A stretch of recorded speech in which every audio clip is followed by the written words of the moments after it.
तो आगे बढ़ते हैं। अब तक हमने क्या क्या बना, गर्भ में क्या क्या अंग बन गए। गर्भ के अंदर अंग बन गए यकृत, प्लीहा, फुफ्फुस, उंडुक,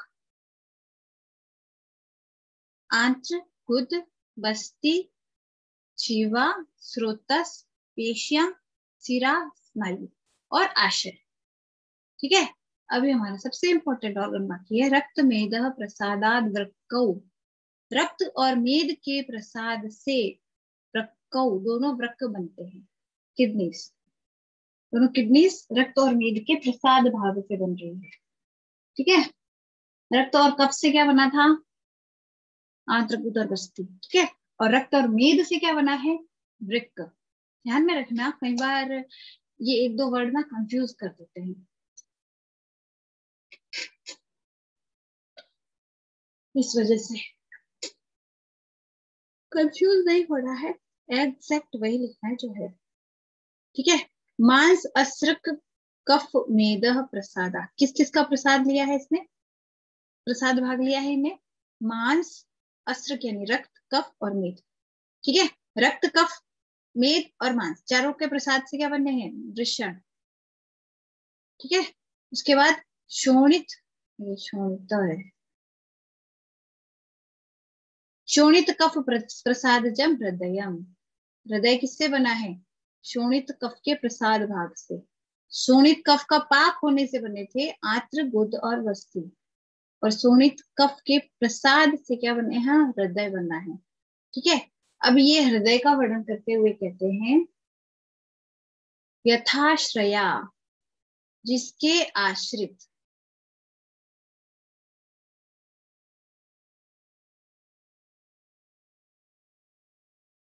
क्या हुआ है यहाँ पे, कौन सी संधि हुई है, कौन सी संधि हुई है यहाँ,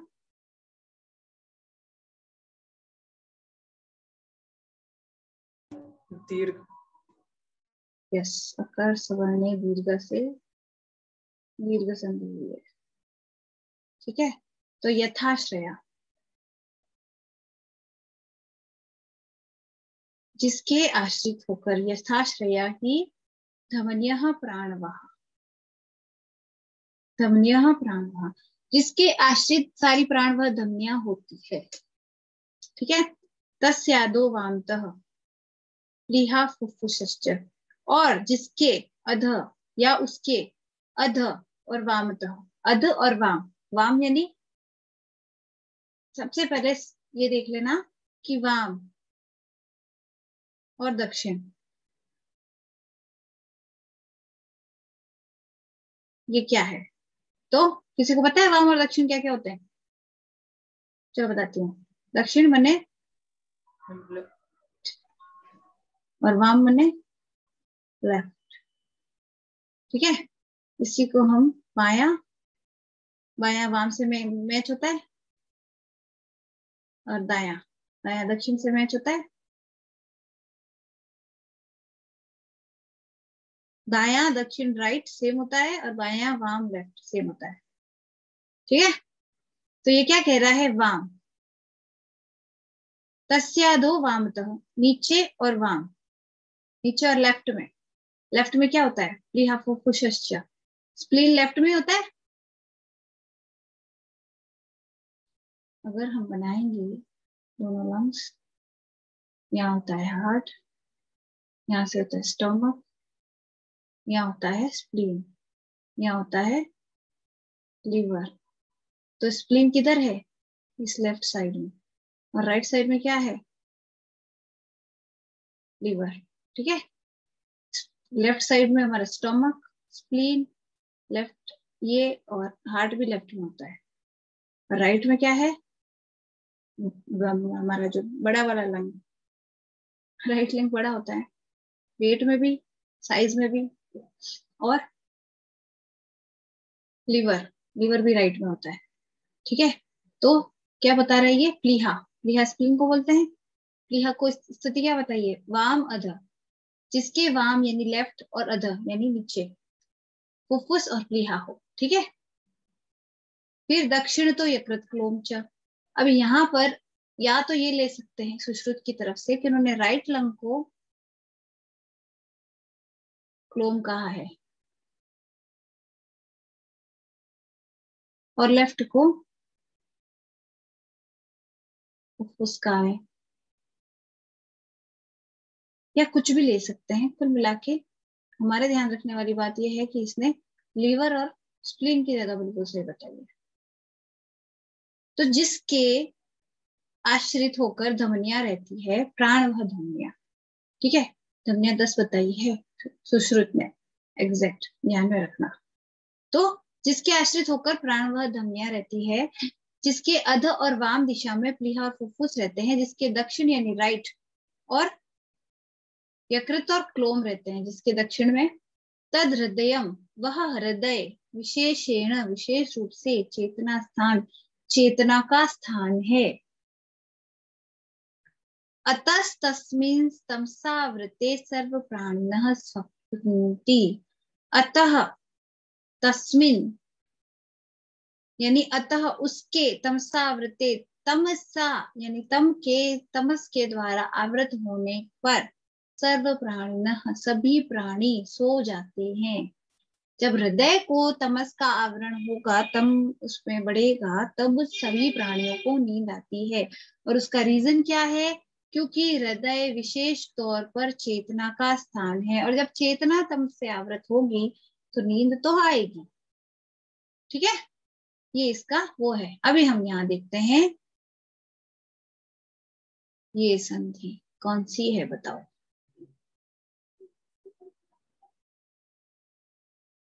तमसा आवृत्ति, सिंपल।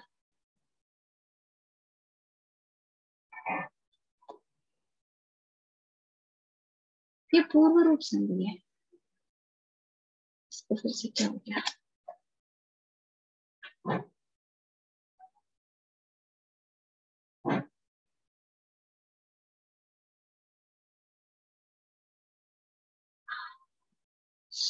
कुड़ के वो ठीक करते हैं। पूर्व रूप, पूर्व रूप संधि है यहाँ पर आपको, इस वजह से हमने अग्र चिन्ह में बदल दिया। सिंपल एक बात का ध्यान रखना, पूर्व रूप हमेशा पीछे आने पे होती है, ठीक है, और हमेशा उसको ये हो जाता है। जहां पर भी ये हो समझ जाओ वो पूर्व रूप है। तो अस्मिन तस्मिन, अतः, अतः उसके, अतः तस्मिन तमसा आवृत्ति, अतः उसके तमसा यानी तमस के आवृत, तमस द्वारा आवृत होने से सभी प्राणी सो जाते हैं। क्यों, क्योंकि उस हृदय में किसका निवास है, चेतना का निवास है। तो इन्होंने इस पैराग्राफ में प्रॉपर तौर पर हृदय हृदय का वर्णन किया है और कहा है, पहले तो बताया वृक्क, रक्त किससे वृक्क किससे बन रहा है, रक्त और मेद के प्रसाद से। मांस और मांस, रक्त, मेद और कफ के प्रसाद से क्या बन रहा है, वृषण बन रहे हैं। और शोणित और कफ के प्रसाद से क्या बन रहा है, हृदय बन रहा है। ठीक है, और ये जो हृदय है उसके आश्रित सारी की सारी धमनी, प्राण वह धमनियां रहती है। उसके अध और वाम में प्लीहा और फुसफुस रहते हैं, दक्षिण भाग में इसके यकृत और क्लोम रहते हैं। तद हृदयम वह हृदय विशेष रूप तौर पर, विशेष रूप से चेतना का स्थान है, और चेतना का स्थान होने के कारण ही उस हृदय के तमस के द्वारा आवृत होने पर सभी प्राणी सो जाते हैं।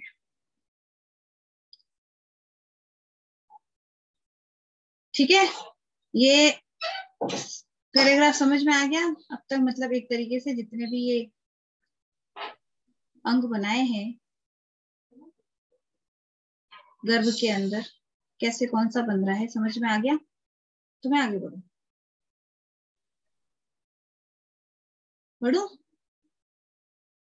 अभी ये बहुत ही शानदार श्लोक है। भवती छात्र, पुंडरीकेण सदृशं हृदयं स्यादतो मुखं जागृतस्तद्विकसित स्वपतश्च निमीलति। पुंडरीकेण सदृशं, पुंडरीक के सदृश, पुंडरीक किसको कहते हैं, कमल का फूल जो लोटस होता है, वो जब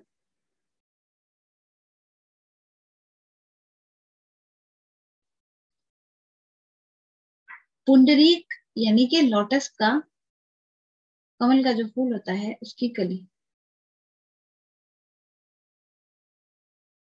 वो इस तरह से बनी हुई होती है। अच्छी नहीं बनी।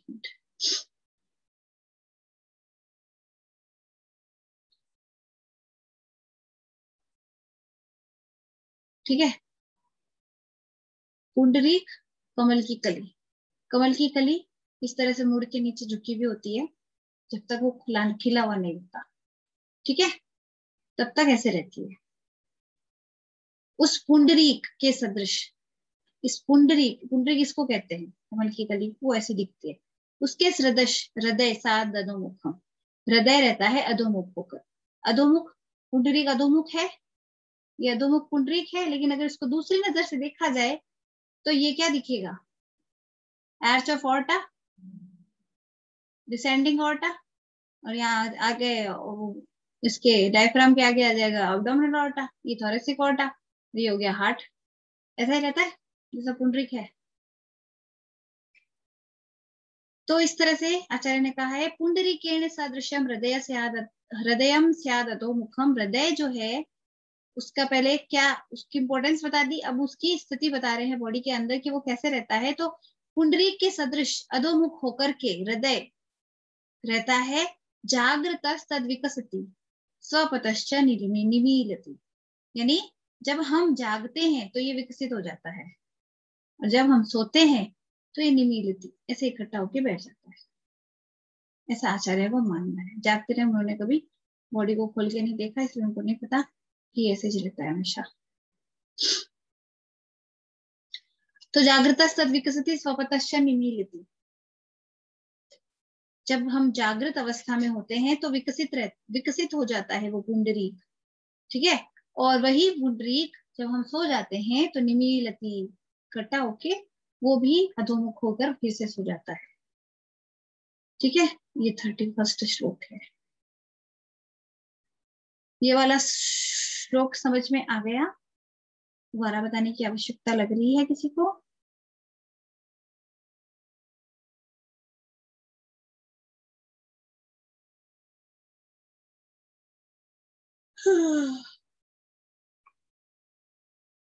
यहाँ संधि कौन सी हुई है?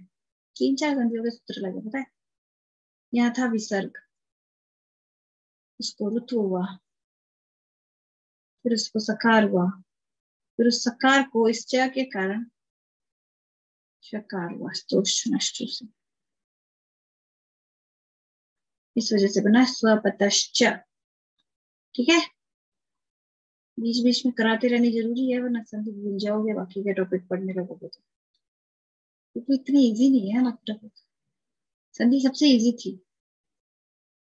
आगे बढ़ू कि सब सो गए? बढ़ ही जाती हूँ। Yes ma'am.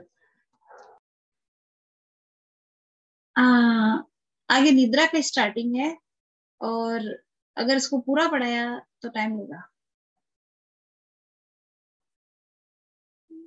आज की क्लास यही खत्म करते हैं, क्योंकि निद्रा एक बार शुरू की तो बीच में छोड़ने का मतलब नहीं है।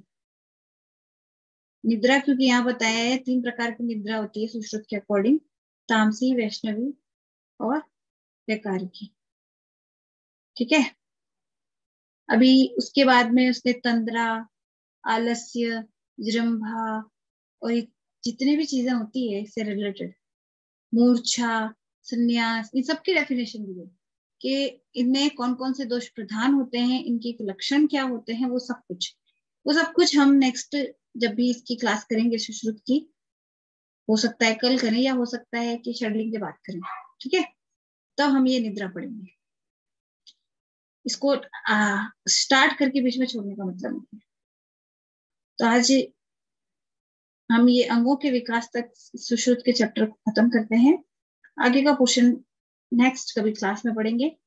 फिलहाल के लिए हाँ, कारक में से किसी को कुछ सवाल बाकी रहा हो तो पूछ सकता है।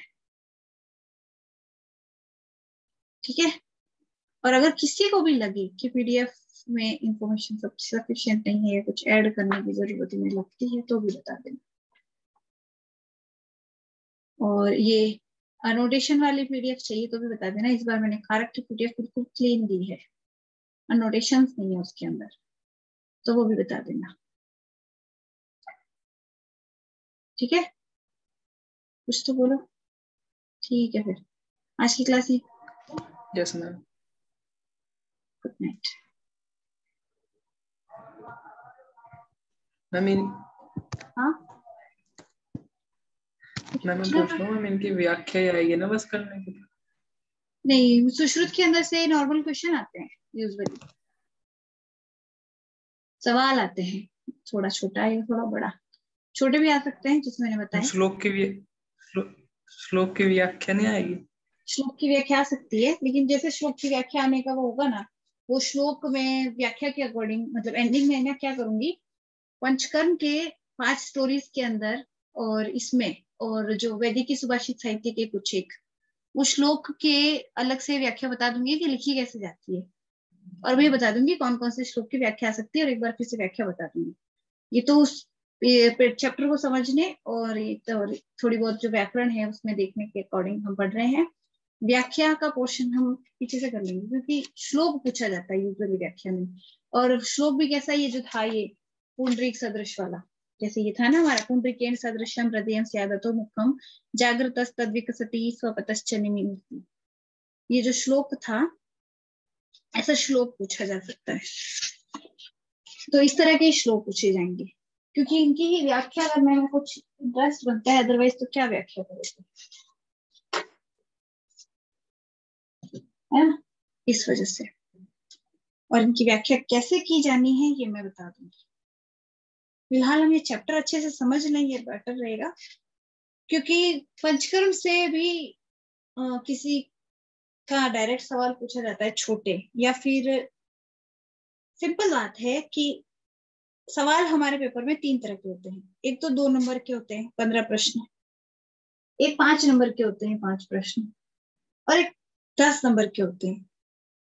तो 10 नंबर में से पंचकर्म में कहानी लिखने का डायरेक्ट आ सकता है, श्लोक की व्याख्या पूछी जा सकती है 5 नंबर में, और छोटे प्रश्न जैसे कि नापित में किसी स्टोरी से रिलेटेड, किसी पात्र से रिलेटेड सिंपल सवाल 1 जो लाइन का होता है वो।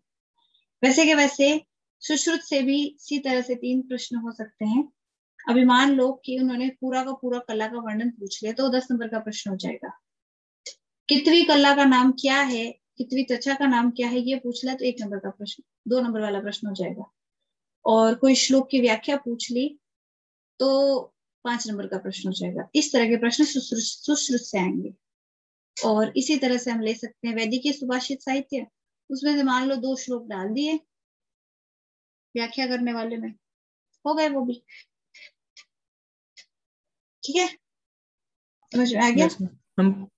हम श्लोक तो नहीं आता लिखने के लिए, मतलब किस श्लोक लिखना पड़ेगा जाके पेपर में? नहीं नहीं, पेपर में श्लोक तो नहीं लिखना पड़ेगा, लेकिन मान लो जैसे त्वचा या कलाएं पूछ ली 10 नंबर में, तो वहां पर श्लोक लिखोगे तो इंप्रेशन अच्छा बैठेगा, फर्स्ट बात। सेकंड बात, उनका जो पोर्शन है संस्कृत वाला वो याद करने का बहुत लॉन्ग टर्म इफेक्ट है, बहुत अच्छा वो ये है कि उसके श्लोक में है क्या, सिंपल सीधा त्वचा का नाम, उसका प्रमाण, और वो किस किस का अधिष्ठान है। और ये चीज यहाँ ही नहीं, एंडिंग तक काम आती है, पीजी के पेपर में भी काम आती है, एना के पेपर में भी काम आएगी, इसमें भी काम आएगी। जैसे एना के पेपर अगर इसमें नहीं भी पूछा ना, संस्कृत के पेपर में कला या त्वचा के ऊपर बड़ा प्रश्न है, तो एना के अंदर पूछ लेंगे, इसलिए उनको तो याद करना ही है त्वचा और कलाओं को, वो उनका पोर्शन को पूरा अच्छे से याद कर लेना, उसमें कहीं कमी मत रखना।